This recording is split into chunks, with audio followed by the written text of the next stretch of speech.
Mapagpalang araw sa inyong lahat. Ako nga pala si Binibining Judian, ang mag-uulat tungkol sa manunulat na si Alice Tan Gonzales. Ang Balaysang Muñeca ay isang maikling kwentong mula sa Kanlurang Visayas. Ito ay isinulat ni Alice Tan Gonzales. Pero bago ko muna ibabahagi ang kwentong ito, atin munang kilalanin kung sino si Alice Tan Gonzales. Sino nga ba si Alice Tan Gonzales? Si Alice Tan Gonzales ay isang hiligaynong manunulat mula sa Kanlurang Visayas. Siya ay ipinanganak noong July 24, 1954 sa Bacolod City. Siya ay 69 na taong gulang. Siya ay nakapagtapos ng AB English sa University of the St. Lasal, Bacolod. Master of Arts in Literature naman sa Ateneo de Manila at Doctor's Philosophy in English Studies naman sa University of the Philippines, Diliman. At ngayon, siya ay isang professor sa English and Literature sa UP, Visayas, Iloilo. Siya ay may dugong Filipina at Chinese. Hiligaynon ang wika na ginagamit nila sa kanilang tahanan. Kaya naman sa pagsulat ng kanyang mga panitikan, mas gusto niyang hiligaynon na salita ang kanyang gagamitin upang mas mailahad ng maayos ang nais niyang isulat at nais ng kanyang damdamin. Para sa karagdagang kaalaman kung bakit hiligaynon ang kanyang gamit upang mabasa at maintindihan ng mga taong hiligaynon ang kanyang mga isinulat. Siya ay nagsimulang sumulat noong 1988. Ang humikayat sa kanya na sumulat ay si Dr. Leoncio Diriad, kilala bilang The Father Contemporary Western Literature. Si Alicia ay 4 na beses tumanggap ng Cultural Center of the Philippines Literature. Una, maikling kwento noong 1990. Pangalawa, nobela noong 1991. Pangatlo, dula noong 1994. At pang-apat, ay pambatang dula noong 1995. Maraming beses na rin siya nanalo ng Gawad Palangka para sa maikling kwento ng hiligaynon. Una, Mga Luha para kay Tatay Jose noong 1997. Pangalawa, Isa ka Pumpong nga Rosas noong 1997. Pangatlo, Ang Likom sang Isla San Miguel noong 1999. Pang-apat, Sa Taguangkan sang Dota noong 2002. Panlima, Esperanza noong 2003. Pang-anim, Dawata Anak noong 2008. Pang-pito, Baha noong 2009. Pang-walo, Kahaponan sa Iguerta ni Alberto noong 2011. Pang-siyam, Lanto noong 2012. Sampo, Turbik noong 2013.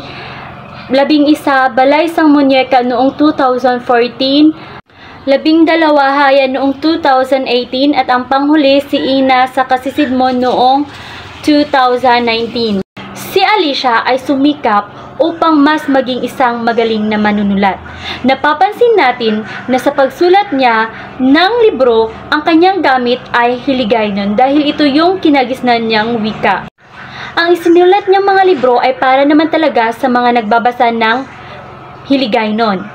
Hindi rin niya ibinibenta ng malaking halaga ang kanyang mga libro dahil ang gusto niya ay yung mabibili lamang ng mga ordinaryong tao gaya ng mga magsasaka, tendero at tindera at iba pa.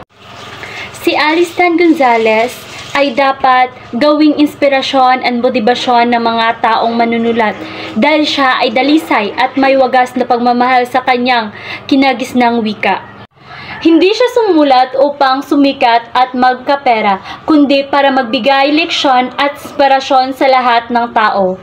Ating balikan ang kwentong Balaysang Muñeca. Ito ay ika-11 na niyang panalo sa maikling kwentong hiligaynon noong 2014 at nakatanggap siya ng award na Carlos Palanca Hall of Fame Literature.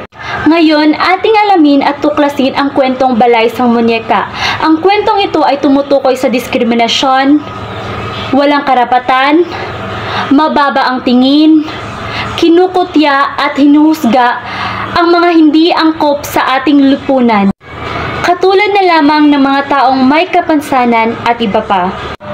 Mga tauhan sa kwento, Sita, Emel, Joaquin, Esperanza at Meret. Sita, siya ay isang perspektibong babae. Siya ay gumagawa ng paraan kung paano malulutasan ang mga balakid at suliraning nangyayari sa kanyang sarili bilang hasyendera at sa mga taong nakapaligid sa kanya bilang isang babae. Emil, siya ang tandang kapatid na lalaki ni Sita na makasarili at kumukontrol sa mga desisyon at plano niya. Joaquin, siya ang ama ni Sita na walang paki sa kanya at kakampi ni Emil. Esperanza, siya ang tandang kapatid na babae ni Sita na nakapag-asawa ng Kastila. Merit, isa sa mga katulong ni Sita na palagi niyang kasama sa mansyon. Noong 1914, ang Espanyol na hasyendero na si Don Emiliano Villaros ay nagtayo ng isang mataas at pinakamalaking mansyon sa baryo kung saan ito matatagpuan malapit sa gitna ng Barangay Tanggob sa lungsod ng Bacolod. Ang panahon kung saan ang mga baro ng Negros ay tinatangkilik lamang ang walang limitasyong pagluluwas ng asukal sa Estados Unidos ng Amerika mula sa Pilipinas. Gayunpaman, noong 1985, ang mga ginintuang taon ng industriya ng asukal ay tumigil dahil sa hindi gaanong porsyento ng asukal na binibili ng US. Lumipas ang panahon, namatay ang Kastilyan na si Don Emilio at sa kanyang 5 anak ay si Joaquin lamang ang nagmana ng Hacienda Paz na ipinangalan sa kanyang asawang Pilipina. Matagal lang napabayaan ang mansyon ng mga Villaros at pinaniniwalaan na ito ay minumulto.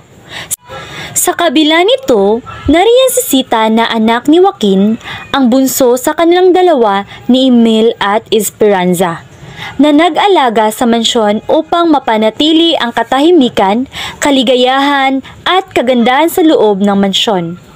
Nakaranas si Sita at Emil ng malaking problema dahil sa krisis at kakulangan ng edukasyon tungkol sa negosyo. Nawala ng pag-asa ang kanyang kapatid na si Emil sa pagbabalik ng magagandang panahon sa industriya ng asukal.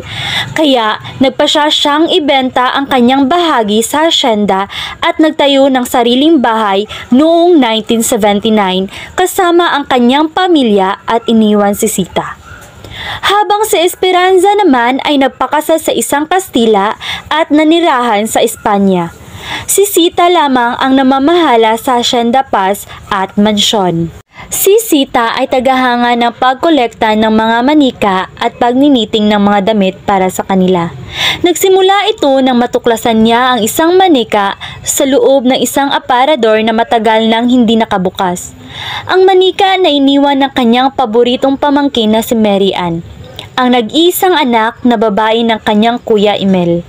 Inayos niya ito upang maibalik sa kanyang pamangkin, ngunit ayaw na ni Mary Ann sa manika. Kaya itinago niya ito. Si Sita ay 39 na taong gulang at walang asawa at mga anak. Nagkaroon din siya ng depekto sa katawan kaya napilitan siyang huminto sa pagtuturo. 17 taon na ang nakaraan, tanging ang mga manika at ang kanyang katulong na si Meret ang sumasama sa kanya sa mansyon. Tanging si Meret lang ang nakaalam kung paano pinarangalan ni Sita ang bawat Villaros at kung paano niya pinahalagahan ang kanyang pamilya na wala siyang ginastos para sa kanyang sarili. Dumating ang Tiempo Muerto, ito ay isang krisis kaya unti-unting palugi ang hasyenda ni Sita. Maraming pamumuhay ang naapektuhan lalo na ang naninirahan sa mga Villaros. Isa sa mga katulong niya ay umalis. Siya ay gumawa ng paraan para malutasan ito. Isang gabi, dumalaw ang kanyang kapatid na lalaki na lasing at pinagsabihan siya ng kanyang kuya na wala siyang karapatan na mamahala sa hasyenda dahil siya ay isang babae na may kapansanan at walang kaalam-alam sa pagnegosyo at walang karapatan na mag-asawa dahil siya ay pilay at walang lalaking tatanggap sa kanya at marami pang masasakit na salita. Si Sita ay nakaranas ng kinokontrol ang kagustuhan ng kanyang pamilya sa paggawa ng desisyon o aksyon, pagtrabaho man ito o sa kanyang kasintahan. Isang pangyayari ang nagpapatibay sa pagkontrol kay Sita ay noong nakipagtanan siya kasama ang kanyang kasintahan at nung nalaman ng kanyang ama at kuya, Emil niya, ay sinugod sa bahay na may kasamang pulis at ipinalabas na siya ay kinidnap at nagresulta ng pagkaalam ng balita sa buong lungsod.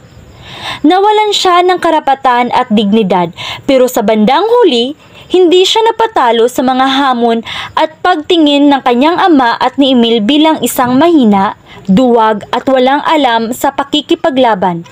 Inilabas niya ang lahat-lahat na hinanakit at nilabanan niya ang kuya niya. Pinatunayan niya sa kanyang sarili at sa mga taong nakapalibot sa kanyang tunay na imahe ng isang babae at pagbasag ng karaniwang pagtingin sa mga kababaihan noon bilang may takot at mahinang individual na kumikilos lamang sa larangan ng pamilya. Sa pamamagitan ng pagkikita ni Sita ng kanyang totoong damdamin, tungo kay Emil nakatulong siya sa pagpapalakas at pagmulat ng mga mata ng mga tao at posisyon ng kababaihan sa lipunan. Ang Balaysang Muñeka, ito ay nagbibigay pokus sa isang karanasan ng babae tungkol sa kanyang lipunan at kapaligiran. Ito ay napapatunay na lahat ng tao, maedad man, etniko, at kasarian ay may parihong karapatan sa buhay at kakayahan na mamuhay sa ating mundong ginagalawan. Lahat tayo ay pantay-pantay, kaya dapat igalang natin ang desisyon ng bawat isa. At yun lamang po, maraming salamat sa pagkikinig at panunood.